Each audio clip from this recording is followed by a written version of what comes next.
Então, boa noite. Eu quero saudar-vos.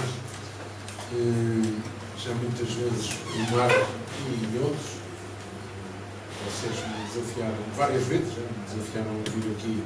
Coincidiu sempre com momentos em que eu estava ocupado. Quero pedir perdão. Uma vez nós estamos até a acertar isso, depois não deu. E dizer-vos, já também, deixando uma palavra em nome do Observatório sobre as Crises Alternativas, e dizer-vos que é com muito gosto que vemos esta realização conjunta, muito por impulso também de José Luís Albuquerque, que vem fazendo um extraordinário trabalho voluntário em várias áreas, em particular na segurança social, e que é uma pessoa que sabe bastante destas coisas e conhecimentos de que o país precisa. As áreas de reflexão e de investigação por onde nos movemos e da ação precisam muito do contributo do Zé Luís e de outros atores que temos aí, como o Zé Luís, que são capazes e que dominam o conhecimento das coisas. Portanto, quero saudar-vos, quero saudar esta casa, saudar os seus ativistas fundamentais e dizer que tenho muito gosto em estar aqui e estarei no outro momento. Eu alinhei 5 grandes tópicos para refletir convosco, mas julgo que não vou ter tempo de os colocar todos. Além disso, estou relativamente limitado, por razões que me importam, e também no tempo, porque tenho compromissos logo de manhã, tenho que ir para Coimbra, etc. Qual é as relações laborais e precariedade, desafios para os sindicatos? Primeira questão, qual é o estado das relações laborais?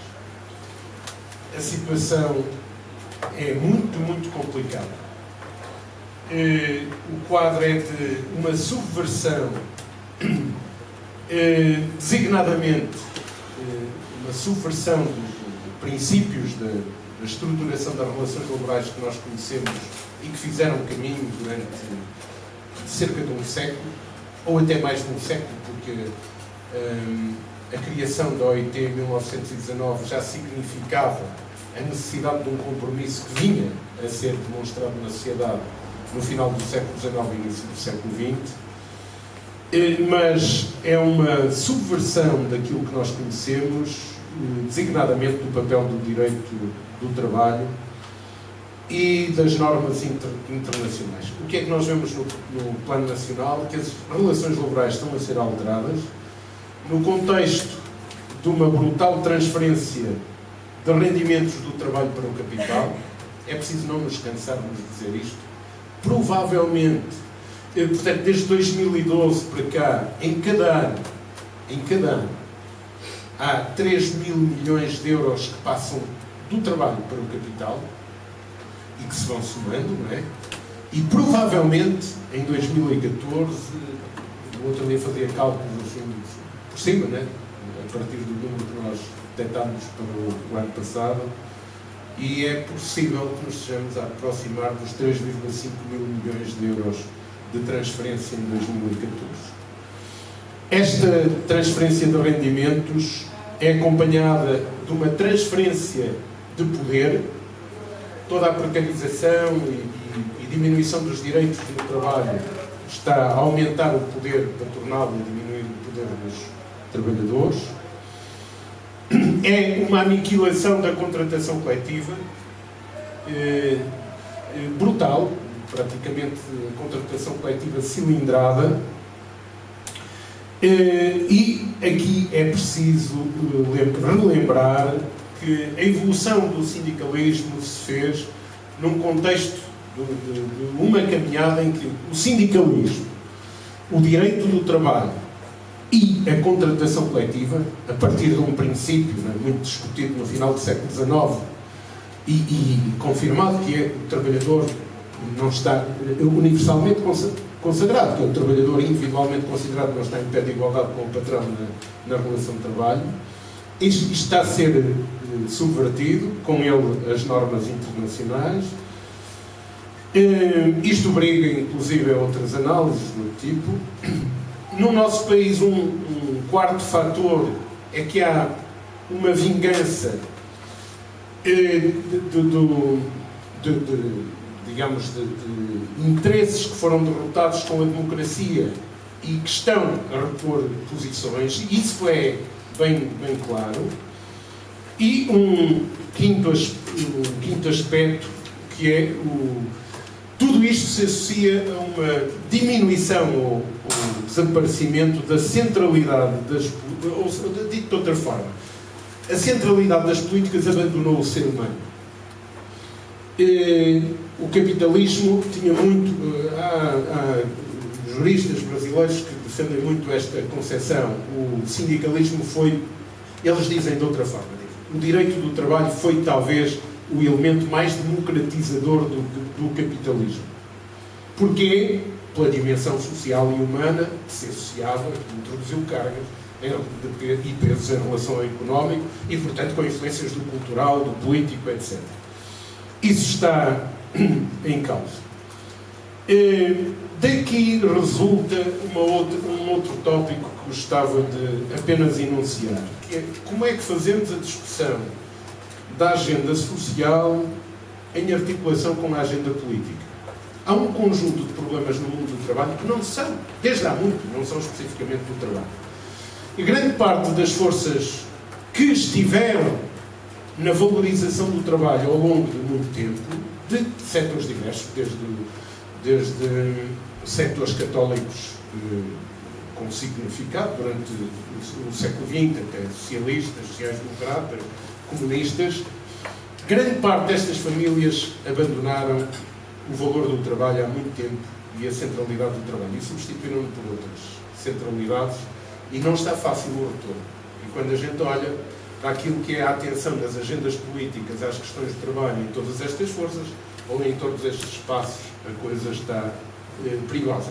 Então, nós estamos desafiados a discutir a agenda social e tem que haver ação social e o mundo do trabalho. Se o trabalho é central na sociedade, então as organizações e a análise das questões do trabalho, não é, que se debruçam aí, têm que ter um grande papel, mas há um conjunto de desafios que não são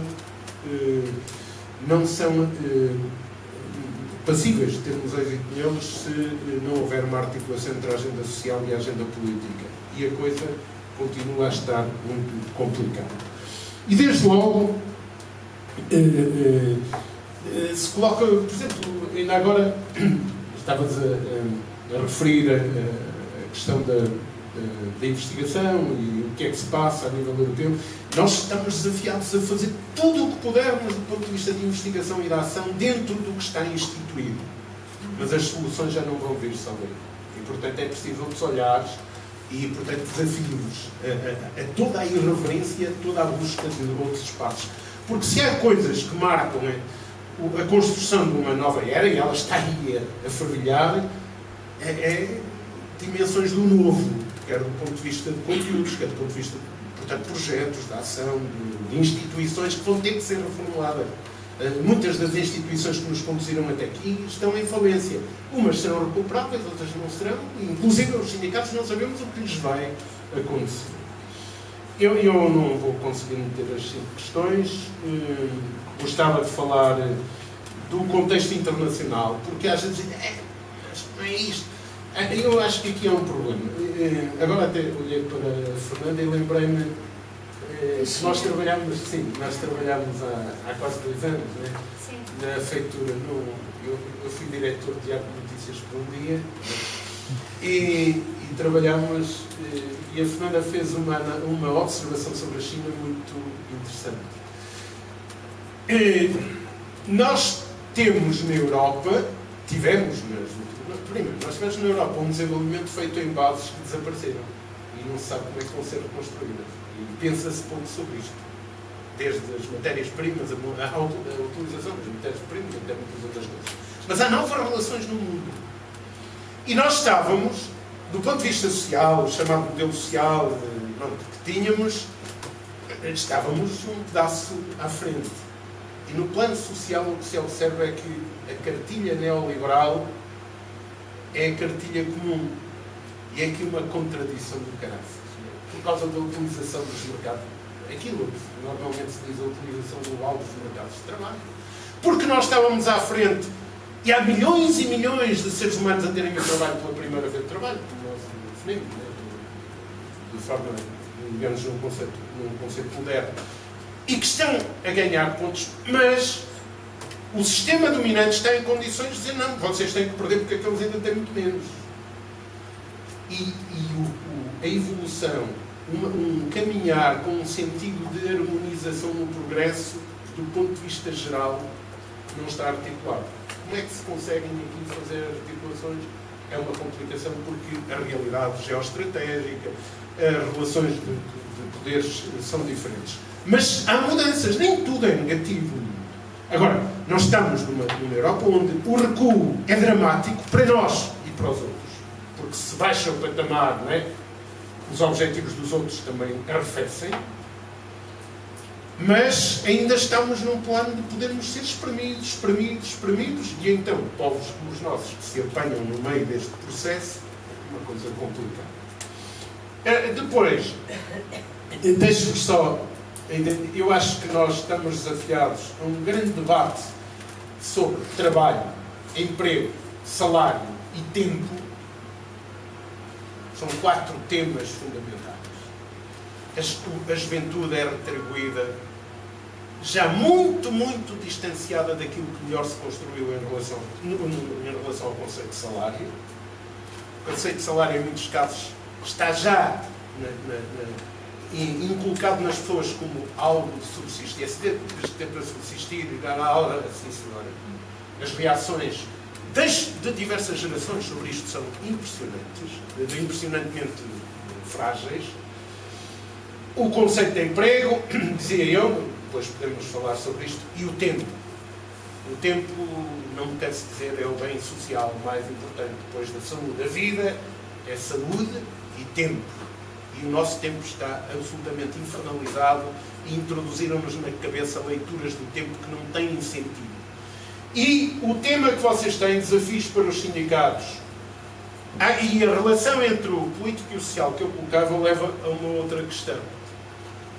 Que é, se nós não abdicarmos, e acho que não devemos abdicar, de colocar em cima da mesa com toda a força aquilo que designávamos comumente por direitos de cidadania, e se afirmamos esses direitos, se queremos afirmá-los, e só são possíveis de afirmar na democracia, e, portanto, isso arrasta-nos para um combate político ainda muito maior, que é a defesa da democracia. Então, como é que tratamos do não-trabalho? O não-trabalho não é lazer.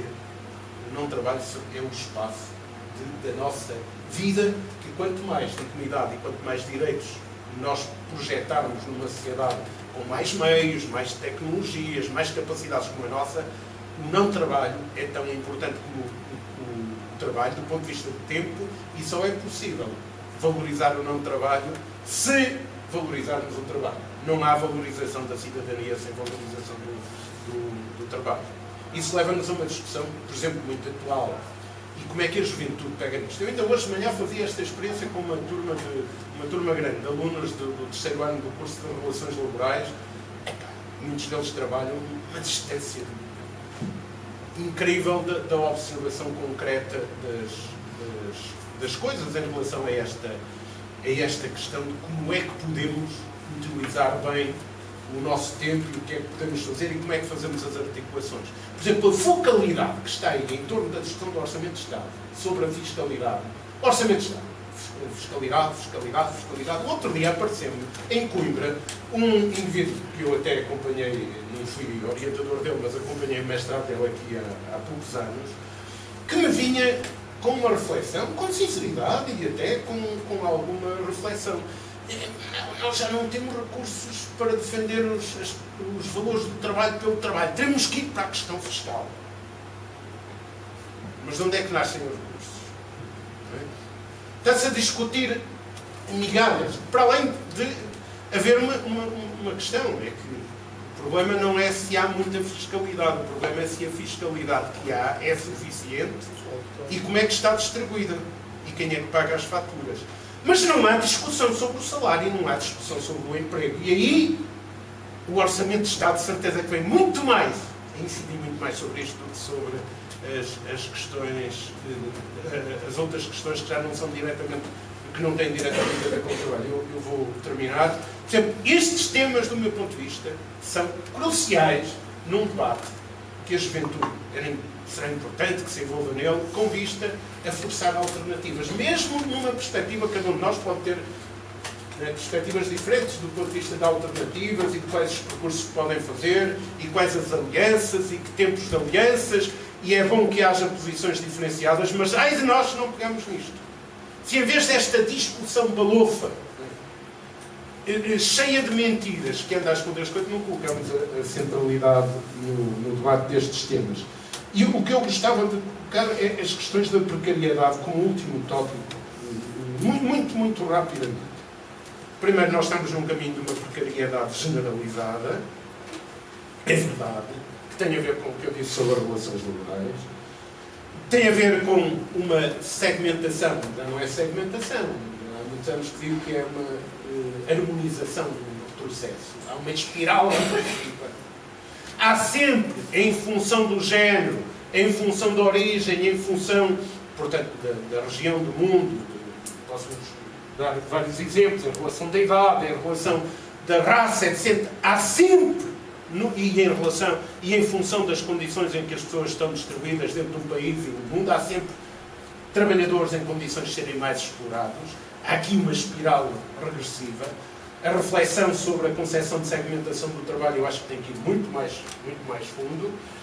E fatores discriminatórios que se introduzem sobre isto. E pode introduzir a discussão sobre a luta pela igualdade e pelas desigualdades, mas o problema é como é este afastamento do futuro. Como é que se combate isto? Os jovens estão colocados num afastamento do futuro. Em relação à perspectiva de vida que podem construir no imediato, mas em relação às bases para, noutras fases da sua vida, de mais velhos, poderem ter equilibrados. São explorados de 1001 formas, são distanciados da participação na sociedade, não têm direitos no trabalho, como disse, são retribuídos por uma concepção que já não tem a ver com salário. Salário enquanto parte da riqueza produzida que deve ser entregue a quem a produz. E como é que se constrói, num contexto destes, como é que se constroem identidades coletivas? E termino mesmo dizendo-vos que eu fico a interrogar-me neste contexto quando olho rupturas intergeracionais e quando olho uma exploração desmedida com a sociedade toda minada pela utilização de um individualismo conjugado com o consumo, e quando olho as rupturas interclasse, numa observação clássica das classes sociais. Não é digamos, fatores de perturbação nas relações entre as classes e no confronto entre as classes, não. É uma desarticulação da classe. E como é que nós nos identificamos todos? Como é que encontramos elementos de aproximação? Os sindicatos estão desafiados a isto. Os sindicatos vão sofrer um abanão, mas não ficamos a falar dos sindicatos, cada um de nós a falar dos sindicatos, não. Historicamente, os sindicatos são os trabalhadores. Conquistaram posições institucionais. Percebe-se, não é? Que não queiram abdicar delas, daquilo que... E isso é importante. Mas tem que voltar à gênese. Isto é sempre em grandes períodos de mudança. Não é da mesma forma, mas é voltando à gênese. E, portanto, é descobrirmos formas. Porque quando descobrimos formas de identidade, o sindicato surge. Nesta fase crítica também há de surgir. Obrigado.